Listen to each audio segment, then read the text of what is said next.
Hey guys, wanted to review a movie I had watched last night that I was really stoked for, and that's Terrifier, put out by Epic Pictures and part of the Dread Central Presents line. Now, of all the research I did, supposedly this is the first collector's edition Blu-ray in the Dread Central Presents line, but it has me a little confused because there's a 2 on the spine, so I'm not sure what release has the 1 on it. I'm not. But it says this is the first collector's edition release from them, so the numbers don't really matter to me, but I am curious as to what that is all about, though. But I was really hyped to check this out. All Hallows Eve, I love that anthology. Pretty much every story in it. I even like the wraparound and everything. But Art the Clown was definitely the standout segment in that movie, for sure. You could ask anybody who watched that movie, and I'm sure they'd tell you that.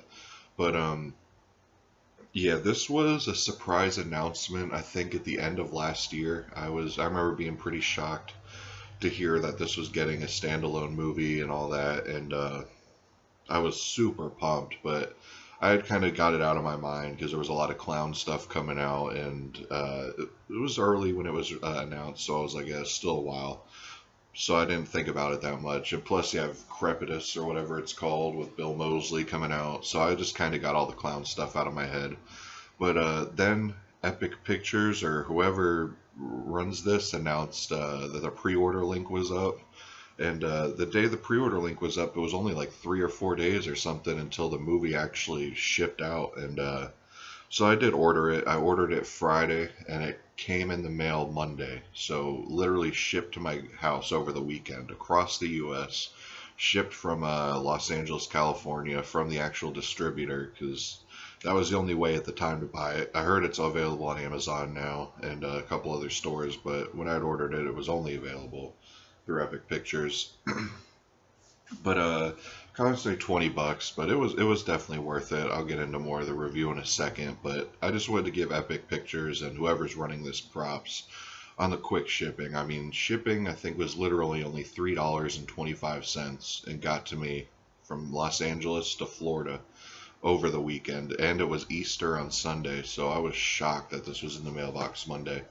Um, but anyways, to the movie. When you first start it, the menu comes up, awesome synth powered music, really cool. And it just looked really good. And the menu, when you switch to different options on the menu, there's like a horn sound, like a clown horn, so that's really cool. And I didn't expect that, so it was cool. But essentially, this movie is kind of like that short segment in All Hallows Eve. It starts off, there's like a prologue where this woman is kind of like on a talk show talking about her experience with Art the Clown, and she has no face, and it's kind of eerie looking. The effects look pretty good for this segment, but she had her whole face like carved off and all that, and eyes gouged out by Art the Clown, and she's talking about her experience, how she survived, whatever. And then it switches to Art the Clown pretty much gearing up, putting his makeup on, putting his weapons in his bag.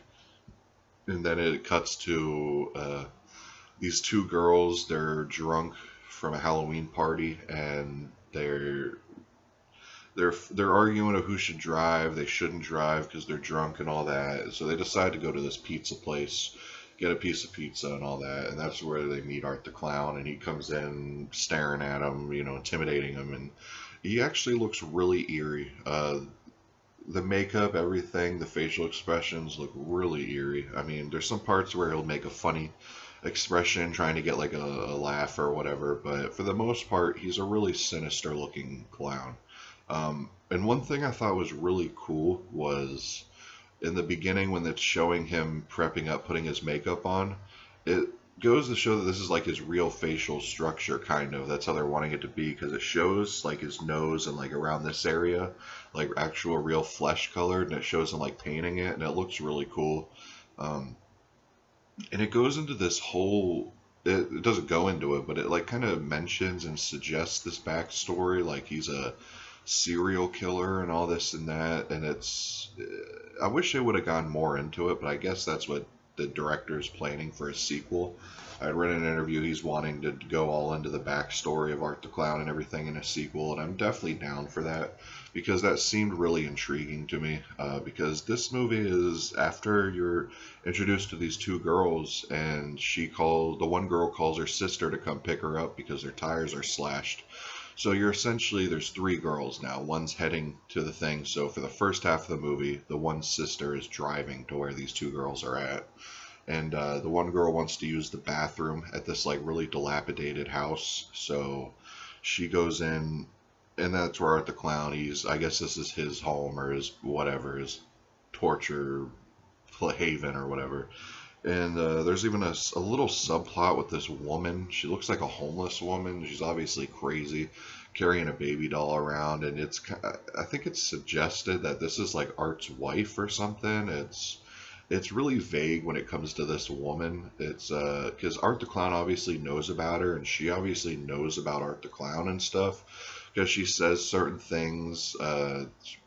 It's really weird, that whole subplot. I wasn't expecting anything like that. It was really strange, but there's some cool moments that involve her, like Art the Clown's holding the baby doll and messing with her and all this and that. And it's just that whole subplot was really weird. I'd like to hear more about that for sure.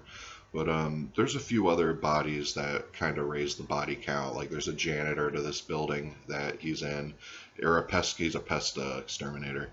And there was another. I'm trying to remember the other one. There was another body in there. So there was another guy that served as a kill. And there's pizza people, these people at the pizza place that serve as kills too. So you do get a decent body count. Now, the gore in this is pretty extreme. There's some really sweet shots in it. You know, if you've read anything, there's a awesome human jack-o'-lantern shot. There's just some really cool gore scenes. Really brutal, really mean-spirited, which I really dig. My favorite kill scene when you see it, it involves one of the chicks hanging upside down and a hacksaw, and it's really badass. I didn't really laugh that much. There was one scene where I kind of chuckled a little bit, and it's when she's like getting ready to leave, and this is when she first sees Art the Clown in this building. So she's already seen him, but this is where she knows, oh, she's in trouble because he's in this building with her now when she went to the bathroom. And he's like, this look he's giving her, and it's like a good 5 seconds. He's like giving this look to her, and it was kind of funny, but it was intense at the same time. And that leads me to my next point. What I did appreciate about this movie, because it has such a simple plot. That's what they mean by this is a slasher throwback. It's just a really simple plot. He's just dispatching these girls and anybody who tries to help them or people that just happen to stumble in the way. So that's what it is, and I appreciate it for that. It's focusing all its money pretty much on the effects and everything, which is what they needed to do. And that leads me to my really only gripe, minor down thing is the sets were a little basic looking, but I didn't expect much, but I'm glad it did impress. Don't get me wrong, that's just such a minor gripe. The only complaint I have with the thing, but I give this a full recommendation. I mean, it's obvious it's doing well because a lot of people are giving this good recommendation. A lot of people seem to be picking it up, which is good. You know, one thing I gotta say too, which surprised me, is the actor of this clown, David Thornton, I think his name is. He's not the same actor who played Art in the original in All Hallows Eve, so I was actually surprised to hear that. But he looks so much like him and stuff that it don't matter. And this guy does give a good performance, really good performance. And another thing, the main actress, when you're watching it, there's no way you can't think of Neve Campbell while watching her. There's so many looks she gives and so many instances where she looks just like Neve Campbell from Scream. They had awesome effects, awesome atmosphere. Actually, if you want to see an eerie clown, this is an eerie clown. I mean, I like it and all that, obviously, but this guy's a more eerier than Pennywise is for sure. And that's like the quote they use too, of course. They have to mention Pennywise, but yeah, it makes it more creepier because this is like a serial killer. I mean, but in the end, I'm not going to spoil anything, but the end, they make him I'm just gonna say they make him a supernatural entity in the likes of Jason and Freddy and stuff. So they are gonna. This does have sequel potential for sure, which I hope to God they do make a sequel. But they left it open to where there could be multiple sequels, just the way they ended this, and you realize at the end what they're going for. Uh,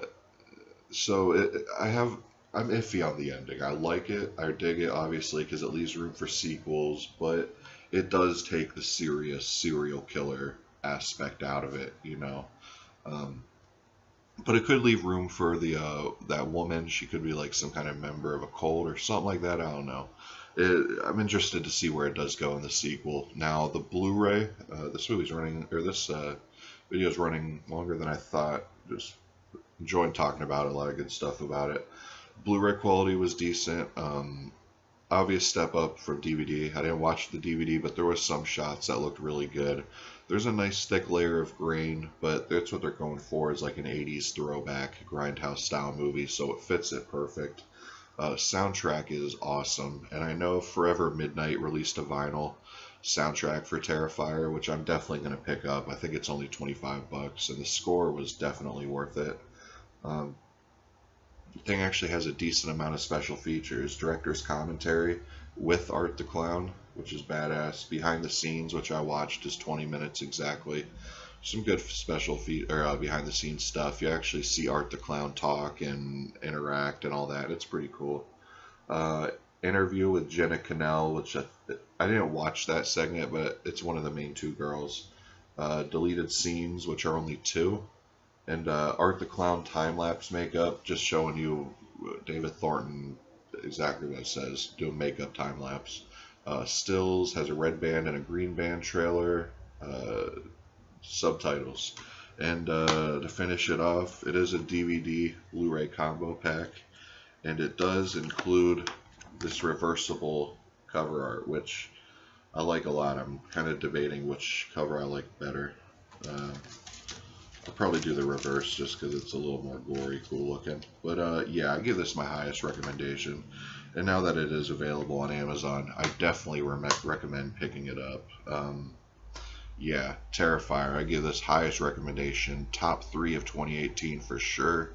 Just all around perfect indie movie. I mean, you're not going to find much better as far as low budget goes and stuff. You're not going to find a freakier clown. I mean, I have to imagine Bill Moseley and the people behind Crepitus. I haven't seen that movie, but they have to be somewhat worried that, you know, this movie's doing so good and it's doing such a good job and actually delivers on the scares and stuff. It's I haven't been more satisfied buying a movie in a long time.